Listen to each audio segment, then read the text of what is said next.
जय हिंद साथियों, एक बार फिर से आप सभी का स्वागत है आपके इस YouTube चैनल पर। साथियों, जैसे कि आप सभी जानते हैं कि 3 तारीख को यानी कि 3 अगस्त को जो है प्रयोगशाला परिचालक की भर्ती परीक्षा हुआ था। आशा करता हूं आप सभी का जो पेपर है अच्छे से गया होगा, आपने अच्छा सा स्कोर उसमें किया होगा।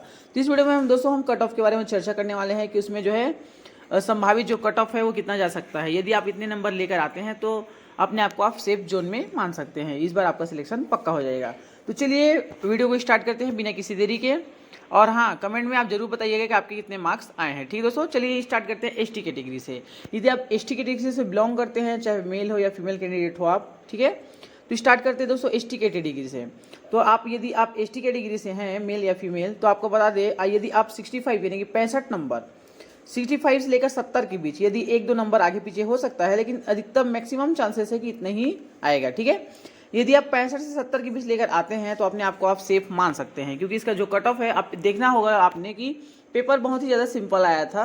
हालांकि उसमें जो है माइनस मार्किंग के कारण आपके बहुत से नंबर कट गए होंगे, लेकिन पेपर वाकई बहुत सिंपल था।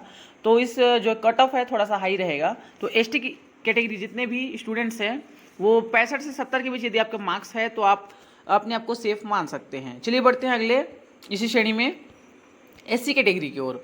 ठीक है, एससी कैटेगरी की बात करते हैं तो उसका जो कट ऑफ जाने वाला है वो जाएगा आपका 70 से 75 के बीच। ठीक है दोस्तों, 70 से 75।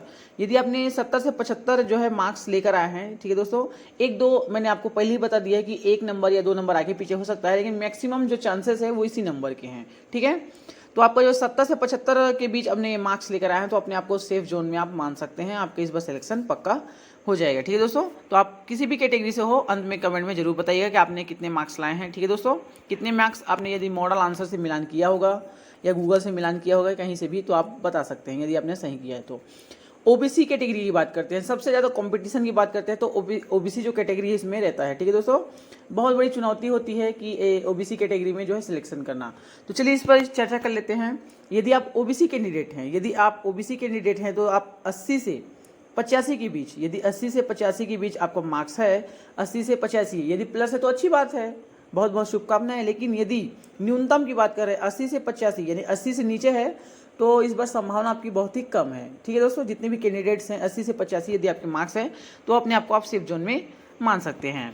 और अंतिम कैटेगरी की इस बार हम बात करने वाले हैं जनरल कैटेगरी। ठीक है, इसका जो कट ऑफ है वो हमेशा हाई रहता है, क्योंकि दोस्तों जितने भी आपने कॉम्पिटिटिव एग्जाम्स देखा होंगे उसमें अधिकतर जो सिलेक्शन है वो जनरल वालों ही इसमें जो है बाजी मार जाते हैं, तो इसका जो कट ऑफ है अक्सर हाई रहता है।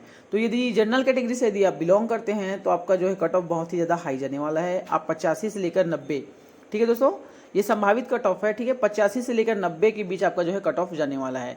यदि आपने 85 प्लस लाया है तो अपने आप को आप सेफ जोन में मान सकते हैं। ठीक है, और इस बार आपका जो एक पद निश्चित है।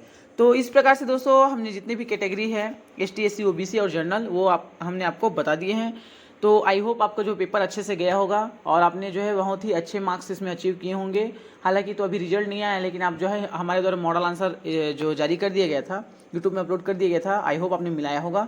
तो कमेंट में जरूर बताइए कि आपके कितने मार्क्स आते हैं। Thank you for watching.